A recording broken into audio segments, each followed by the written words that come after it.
एक जंगल में रानो नाम की चिड़िया रहती थी। रानो चिड़िया बहुत ईमानदार थी। सारे पक्षी रानो चिड़िया पर भरोसा करते और अपनी कीमती चीजें वे रानो चिड़िया के पास अमानत के तौर पर रखवा देते।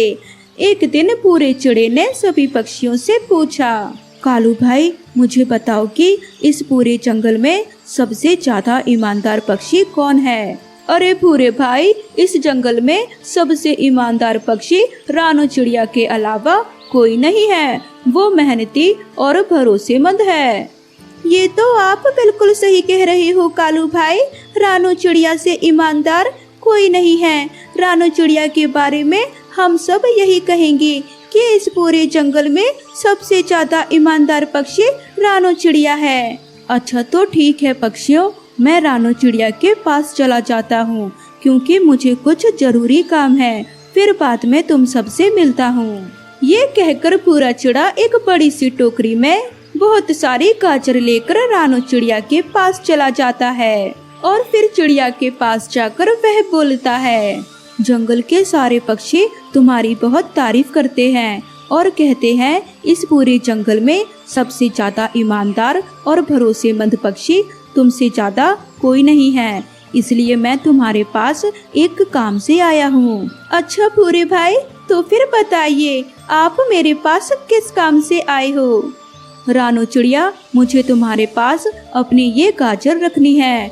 मुझे एक काम से दूसरे जंगल जाना पड़ रहा है और फिर मैं वहाँ से आकर अपनी गाजर की फसल लगाऊंगा, परंतु जब तक ये गाजर मैं तुम्हारे पास रखना चाहता हूँ।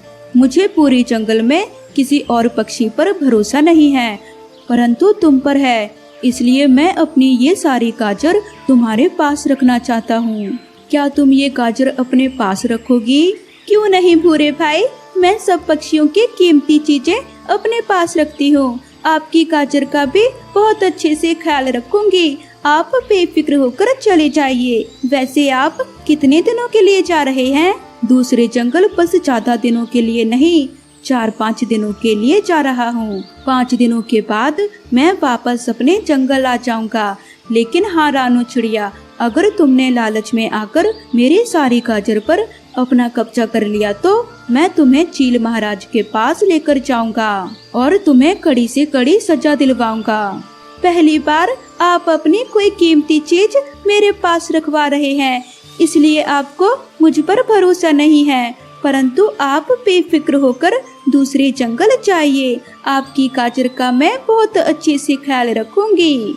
भरोसा कर रहा हूँ, पर मेरा भरोसा तोड़ना मत। मैं अब जा रहा हूँ, तुम मेरी गाजर का ध्यान रखना। मैं जल्दी आने की कोशिश करूँगा। इतना बोलकर पूरा चिड़ा वहाँ से चला जाता है। शाम हो जाती है। रानो चिड़िया और सारे पक्षी जमा होकर बातें कर रहे होते हैं। कितने दिन हो गए ठंड में गाजर का हलवा नहीं खाया है। हाँ, और कितने दिन हो गए हम सब एक साथ बैठकर भोजन नहीं किए हैं। आप लोग सही कह रहे हो, हम लोग गाजर के हलवे का कोई जुगाड़ करते हैं। मेरा भी गाजर का हलवा खाने का बहुत मन कर रहा है। मैं भी यही सोच रही थी कि हम सबको एक साथ दावत किए कितने दिन हो गए, इसलिए आज मैं सब पक्षियों को ये बताने के लिए आई थी कि मैं कल पक्षियों की दावत अपने घोंसले में रखूंगी। अरे वाह रानो चिड़िया, तुमने तो मेरे मन की बात कह दी।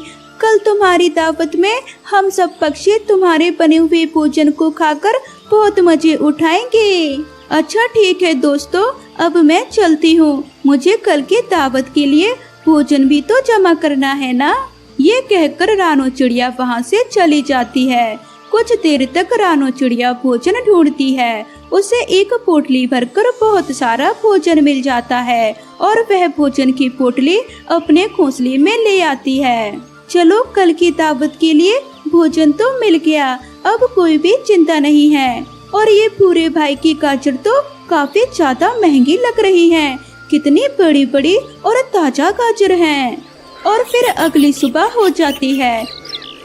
रानो चिड़िया बड़ी चिंता में सब पक्षियों को जमा करती है और उनसे कहती है, पक्षियों, जो मेरी दोस्त है ना, जो दूसरे जंगल में रहती है, वे काफी ज्यादा बीमार हो गई है। इसी कारण मुझे उसे देखने के लिए जाना पड़ेगा।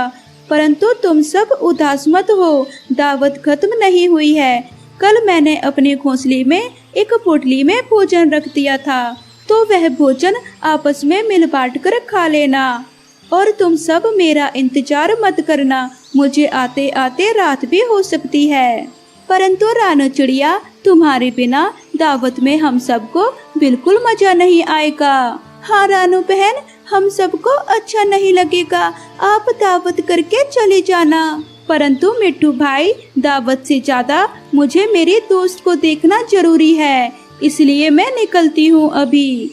ये कहकर रानो चिड़िया दूसरे जंगल अपनी दोस्त को देखने के लिए चली जाती और फिर कालू कौवा और सभी पक्षी रानो चिड़िया के घोंसले में पहुंच जाते हैं। अरे भाई, रानो चिड़िया के घोंसले में तो भोजन की कोई भी पोटली नहीं है, बस ये गाजर की टोकरी है। शायद रानो चिड़िया इन गाजरों की ही बात कर रही होगी। आज तो गाजर का हलवा बनाकर खाएंगे, ठंड के मौसम में गाजर के हलवे का मजा आ जाएगा। फिर कालू कौवा, गौरी कौवी और मिट्टू तोता सभी भूरे चिड़े के गाजर को रानो चिड़िया का भोजन समझकर वहाँ से ले जाते हैं। कालू कौवे को भोजन की पोटली इसलिए नहीं मिलती क्योंकि कुछ ही देर पहले हवा के कारण पोटली जमीन पर आकर गिर पड़ी थी और फिर गौरी कौवी उन गाजर से गाजर का हलवा बना देती है और सभी पक्षी खूब मजे से गाजर का हलवा खाने लगते हैं। फिर शाम को रानो चिड़िया अपने घोंसले में आती है। वह देखती है कि भूरे चिड़े के गाजर नहीं है और वह परेशान होने लगती है। फिर कहती है, हे भगवान, ये क्या हो गया? मैंने भूरे भाई की गाजर यहीं रखी थी, अब नहीं मिल रही है। लगता है सभी पक्षियों ने भूरे भाई की गाजर खा ली है। अब वो आएंगे तो मुझ पर गुस्सा करेंगे, मैं क्या करूं? हे भगवान। ऐसे ही कुछ दिन बीत जाते हैं। भूरा चिड़ा वापस आकर रानो चिड़िया से अपने गाजर मांगता है। रानो चिड़िया, कहाँ हो? मैं आ गया हूँ, मेरी गाजर दो, मुझे अभी निकलना है। फिर खेतों में गाजर भी तो बोना है। आप आ गए भूरे भाई, मुझे आपसे माफी मांगनी है। माफी? किस बात की मांगनी है? मैंने कुछ दिन पहले अपने घर में दावत रखी थी और उसी समय मेरी दोस्त बीमार पड़ गई, इसलिए मैं दूसरे जंगल चली गई थी और फिर जंगल के सभी पक्षी मेरे यहाँ दावत करने आए थे, लेकिन वह लोग गलती से आपकी गाजर बनाकर खा गए। ये तुम कैसी बातें कर रही हो? मैंने तुम्हारे भरोसे गाजर छोड़ी थी, तुमने मेरी गाजर दावत में बांट दी। मैं तुम्हें कभी माफ नहीं करूँगा। देखिए भाई, मैं आपकी गाजर वापस कर दूंगी। मैं दिन रात मेहनत करके आपकी गाजर वापस कर दूंगी, आप चिंता ना करें, मुझे कोई सजा भी ना दें। ठीक है, इस बार मैं तुम पर आखिरी बार भरोसा कर रहा हूँ। अगर इस बार तुमने मेरा भरोसा तोड़ा तो मैं तुम्हें चील महाराज के पास ले जाकर कड़ी से कड़ी सजा दिलवाऊंगा। भूरा चिड़ा इतना कहकर वहाँ से चला जाता है और रानो चिड़िया उस दिन से कड़ी मेहनत करके भूरे चिड़े को गाजर दे देती है। इस बार तो मैंने कैसे भी करके भूरे चिड़े को गाजर वापस दे दी, पर मैं अगली बार कभी किसी को दावत के लिए अपने घोंसले में नहीं बुलाऊंगी। फिर रानो चिड़िया कभी किसी को अपने घोंसले में नहीं बुलाती और अपनी जिंदगी पूरी मेहनत और ईमानदारी के साथ जीने लगती है। बेटा जग्गू, इस बार मैं आपको एक भी पटाखा नहीं दिलाऊंगा। कालू, आप मेरे बेटे को पटाखा दिलाने से मना क्यों कर रहे हो? जंगल के सारे पक्षी पटाखे चलाएंगे, मेरा बेटा क्या उनका मुंह देखेगा? भूल गई गौरी, पिछली बार जग्गू ने भूरे की पूंछ पर पटाखा लगा दिया था, बेचारे की पूरी पूंछ ही जल गई। कालू जी, आप अभी तक उस भूरे का दुख मना रहे हो? मैं तो कब का भूल गई। अब चुप करके जाओ और मेरे बेटे जग्गू को पटाखे दिला दो, वो भी उसके पसंद के, वरना मुझसे बुरा कोई नहीं होगा। देख लेना गौरी, ये जग्गू कोई ना कोई शैतानी जरूर करेगा। कालू कौवा अपनी पत्नी गौरी से बहुत डरता था। वो जग्गू को दुकान से पटाखे दिलाने चला जाता है। पापा, मुझे सबसे बड़ा वाला रॉकेट चाहिए। और तेज आवाज करने वाला पटाखा। जग्गू बेटे, तुम अभी बच्चे हो, बच्चों वाले ही पटाखे लो, बड़े वाले मत लो, वरना तुम्हें चोट लग जाएगी। नहीं पापा, मुझे बड़े वाले ही चाहिए, वरना मैं आपकी शिकायत मम्मा से कर दूंगा। अपने बेटे की ये बात सुनकर कालू कौवा डर जाता है और उसे ढेर सारे पटाखे दिला देता है। जग्गू तो पटाखे देखकर बहुत खुश होता है और मन ही मन सोचने लगता है, इस बार तो पूरे अंकल की खैर नहीं, पिछली बार थोड़ा सा क्या जलाया था, पूरे जंगल में फैला दी बात, और टुन्नू अंकल को तो अच्छा सबक सिखाऊंगा। बड़ा भाषण दे रहा था मुझे। ऐसा सोचकर जग्गू काफी सारे पटाखे लेकर घर आता है। आ गई जग्गू, पापा ने किसी चीज के लिए मना तो नहीं किया था? नहीं मम्मा, मैंने ढेर सारे पटाखे लिए हैं, अब उस बुरे अंकल को तो छोड़ूंगा नहीं, मैं जा रहा हूँ। ऐसे कहकर जग्गू कौवा घर से भाग जाता है। देख लिया गौरी, गया जग्गू शैतानी करने, और आप तो उसे जरा भी नहीं डांटते। चुप कर जाए कालू, मेरा बेटा मुझ पर गया है और मुझे किसी से डर नहीं लगता। डरपोक तो आप ही बहुत हो। मिट्टू अंकल, आपने कहीं पूरे अंकल को देखा है? हाँ जग्गू, मैंने उन्हें नदी की तरफ जाते हुए देखा है। वैसे तुम्हें क्या काम? मिठाई दी है मम्मा ने। ये कहकर जग्गू कौवा नदी पर जाता है और भूरे चिड़े से बोलता है, भूरे अंकल नमस्ते। नमस्ते बेटा नमस्ते, क्या इस बार भी कोई शैतानी करने आए हो? नहीं अंकल जी, आप हमेशा ऐसा ही क्यों सोचते हो? मम्मा ने आपके लिए मिठाई दी है और बोला है आपको सॉरी कहूँ, और मैं पिछली बार के लिए सॉरी बोलने आया हूँ। जग्गू की ऐसी बातें सुनकर भूरा मिठाई का डब्बा ले लेता है। जग्गू, आगे से कोई शैतानी ना करना। ठीक है अंकल जी, ठीक है, मैं आगे से कोई शैतानी नहीं करूँगा। आप ये मिठाई तो खाएं। भूरा जैसे ही मिठाई खोलने के लिए डब्बा खोलता है, एक जोरदार धमाका उसके मुंह पर होता है। मार दिया रे मार दिया, इस जग्गू के बच्चे ने फिर से मार दिया। मुझे मिठाई के डब्बे में बम दिया। खाओ खाओ मिठाई खाओ, आया ना मजा मिठाई खाकर। अब जाता हूँ टुन्नू अंकल के पास, उन्हें भी तो मिठाई देनी है। बेचारा भूरा चिड़ा तो घायल हो जाता है और जग्गू हंसता हुआ टुन्नू चिड़े को ढूंढने चला जाता है। दूर रहो जग्गू, दूर रहो, आप कोई ना कोई शैतानी जरूर करते हो, हटो दूर, मेरे पास मत आओ। टुन्नू अंकल, आप ऐसा क्यों बोल रहे हो? आपने जो पिछली बार मुझे सिखाया था, मुझे सब याद है, इसलिए मैंने तो पटाखे खरीदे ही नहीं, मैं तो मिठाई लाया हूँ। बहुत अच्छे जग्गू बेटे, बहुत अच्छे, सुनकर मुझे बहुत खुशी मिली कि आप मेरी बातों पर अमल कर रहे हो।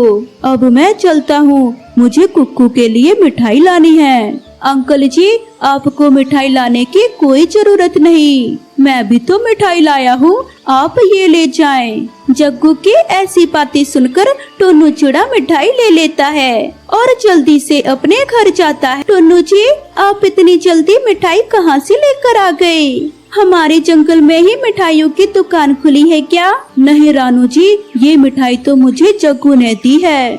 जग्गू को मेरी सिखाई हुई बातें अभी तक याद हैं और उसने मुझे सॉरी बोला। टुन्नू जी, मुझे नहीं लगता उस गौरी का बेटा जग्गू कभी सुधर जाएगा। वो आए दिन कोई ना कोई शैतानी करता रहता है। मम्मा, मिठाइयाँ तो खोलो, मैं कब से इंतजार कर रहा था, बातें तो बाद में कर लेना। अपने बेटे की यह बात सुनकर रानो चिड़िया मिठाई का डब्बा खोलती है। वो जैसे ही डब्बा खोलती है तो उसके मुंह पर भी धमाका होता है। टुन्नू के पास होने की वजह से वो भी घायल हो जाता है। मैंने कहा था जग्गू इतनी आसानी से नहीं सुधरने वाला, और आप है कि उसके बातों में आ गए।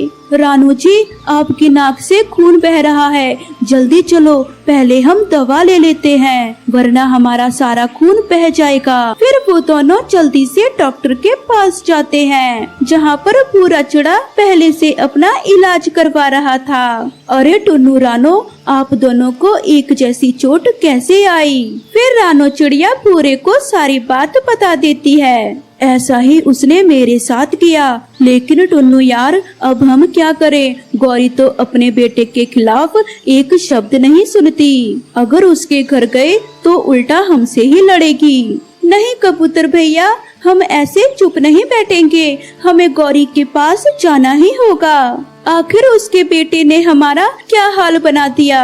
फिर वे तीनों गौरी कव्वी के घर चले जाते हैं, जहाँ पर जग्गू अपने घर के बाहर बड़े बड़े धमाके कर रहा था। वो उन तीनों को देखकर खूब हंसता है। जग्गू, अपनी मम्मा को बुलाओ, हमें उनसे तुम्हारी शिकायत करनी है।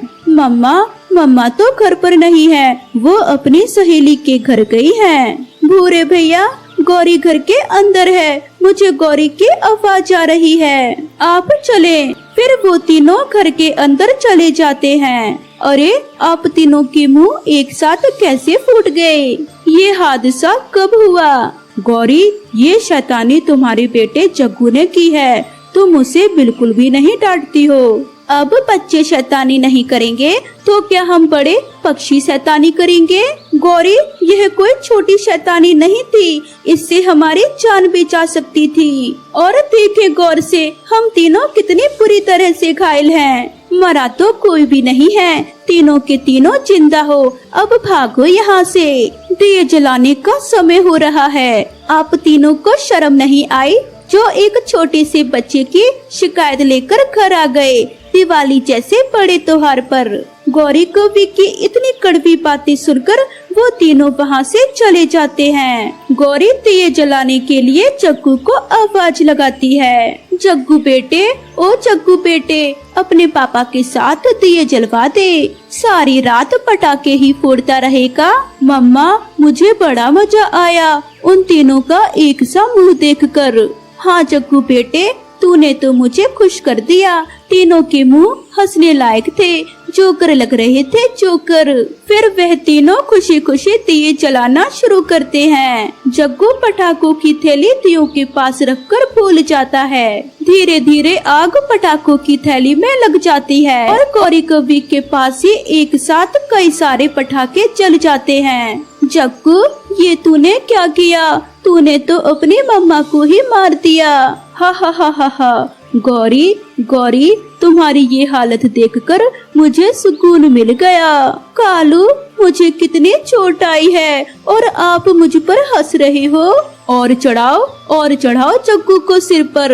अब पता चला उन तीनों को भी कितनी चोट लगी होगी जब तुम्हारे जग्गू ने उनके मुंह पर बम फोड़ा। इस तरह गौरी कव्वी को सबक मिलता है कि बच्चों को हमेशा अच्छी बातें सिखानी चाहिए, ना कि शैतानी करते समय उनका साथ देना चाहिए। प्यारे दोस्तों, आपको हमारी तरफ से दीपावली की ढेर सारी शुभकामनाएं। हैप्पी दिवाली। दिवाली के बाद आता है भाई बहन का त्योहार, जिसे हम भाई दूज कहते हैं। ऐसे ही दिवाली तो बड़े धूमधाम से सभी पक्षियों ने मना ली थी और अब भाई दूज की बारी थी।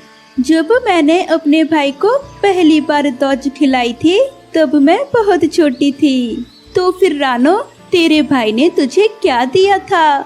गौरी बहन, तब मेरा भाई बहुत छोटा था, परंतु तब भी उसने मुझे एक स्कूल बैग दिया था। हाँ रानू बहन, एक बार मेरे भाई ने भी मुझे स्कूल बैग दिया था। है तो तुम्हारा भाई गरीब ही, इससे ज्यादा तुम्हारा भाई तुम्हें कुछ नहीं देते होंगे, पर मेरा भाई तो मुझे बचपन में भी बड़े बड़े तोहफे दिया करता था। और अब की तो बात ही अलग है, बस गलती से एक बार मेरे मुंह से निकल जाए फिर तो वही चीज मेरे सामने होती है। गौरी बहन, आप हर बात में निंदा क्यों करने लगती हो? आपका भाई अमीर है तो आप दूसरों के भाइयों के बारे में ऐसी बातें क्यों करती हो? कैसे चिढ़ रही है मेरे भाई के अमीर होने पर। गौरी बहन, मैं भला आपके भाई से क्यों चिढ़ूंगी। ऐसे ही गौरी और लाड़ो चिड़िया एक दूसरे से लड़ने लगती हैं। आप दोनों चुप हो जाइए, बेकार की बातों पर क्यों लड़ रही हो। हाँ लाड़ो चिड़िया, इस बार देख ही लेते हैं किसका भाई ज्यादा अमीर है और किसका भाई गरीब है। ऐसा कहकर गौरी कौवी वहाँ से चली जाती है। लाड़ो बहन, आपको तो अच्छे से पता है कि गौरी का भाई सबसे अमीर है। वो इस बार भी गौरी के लिए ढेर सारा सामान लाएगा, फिर आप गौरी की मुँह क्यों लगी। पर रानो बहन, आपने तो सब देखा कि गौरी हर बात पर हमारे भाइयों को गरीब गरीब कहकर चिढ़ाती रहती है। फिर वो दोनों अपने अपने घर चली जाती हैं। पर गौरी कभी तो सभी पक्षियों को अपनी और लाड़ो चिड़िया की बातें बताती है। बस ये रात निकल जाए, फिर मैं लाड़ो चिड़िया को बता दूंगी कि मेरा भाई ही सबसे ज्यादा अमीर है। गौरी कौवी ऐसा सोचते सोचते सो जाती है और फिर अगली सुबह हो जाती है। गौरी अपने भाई का बेसब्री से इंतजार करने लगती है। भैया, आप इतनी सुबह सुबह आ गए, आपको देखकर मुझे बड़ी खुशी हुई। हाँ मेरी प्यारी बहना, मुझसे और इंतजार नहीं हो रहा था इस दिन का, इसलिए तो मैं जल्दी ही आ गया। फिर रानो चिड़िया अपने भाई को मिठाई खिलाती है और उसका तिलक करती है। लो बहना, तुम्हारा हक, इस बार मैं थोड़ा कम लेकर आया हूँ, मुझे डांटना मत, बस 100 ही दाने लेकर आया हूँ। अरे भैया, ये तो पहले से भी कई गुना ज्यादा है, फिर तो आपने बड़ी मेहनत से इकट्ठा किया होगा। हाँ बहना, मेहनत तो हुई है, मगर आपको ये मक्के के दाने सबसे ज्यादा पसंद हैं, इसलिए मैं आपके लिए लाया हूँ। और फिर रानो का भाई त्योहार मना के वहाँ से चला जाता है और रानो भी लाड़ो चिड़िया के पास चली जाती है। आओ रानो बहन बैठो, बस मेरा भाई अभी अभी त्योहार मना के वापस गया है। लाड़ो, ये घोंसला तो बड़ा चमक रहा है और बहुत सुंदर भी लग रहा है, कहाँ से लाई हो तुम इसे।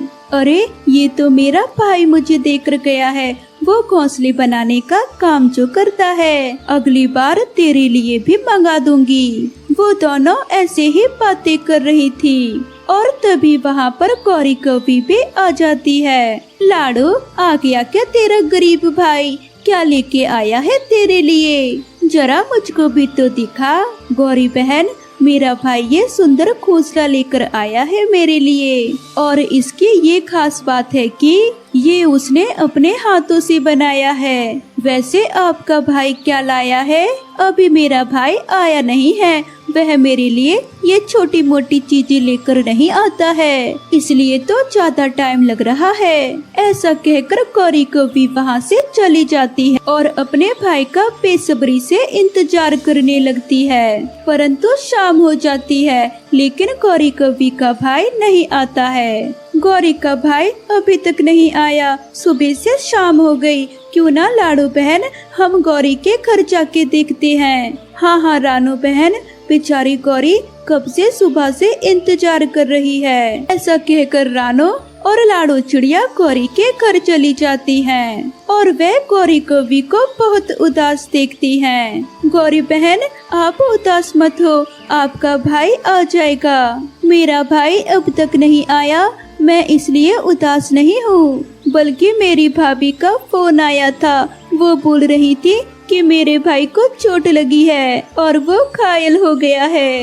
ये कहकर गौरी कौवी रोने लग जाती है। गौरी रो मत, तेरा भाई एकदम ठीक हो जाएगा। गौरी बहन, हम सब आपके भाई के घर चलते हैं, फिर आप अपने भाई से मिल भी लेना और त्योहार भी मना लेना। हाँ रानो, तू एकदम सही कह रही है, ये बात तो मैंने सोची ही नहीं। चलो अब हम चलते हैं। फिर वो तीनों गौरी कौवी के भाई के घर चली जाती हैं। परंतु जब गौरी कौवी अपने भाई को देखती है तो बिल्कुल हैरान हो जाती है। भैया, आप तो एकदम बिल्कुल ठीक हो, फिर भाभी ने मुझसे झूठ क्यों बोला कि आपको चोट लगी है। ये बात सुनकर गौरी का भाई एकदम चुप हो जाता है और तभी गौरी की भाभी बोल पड़ती है। हमारा भी तो खर्चा है, घर में 3 बच्चे हैं। हमेशा तुम्हारे लिए ही कमाती रही क्या?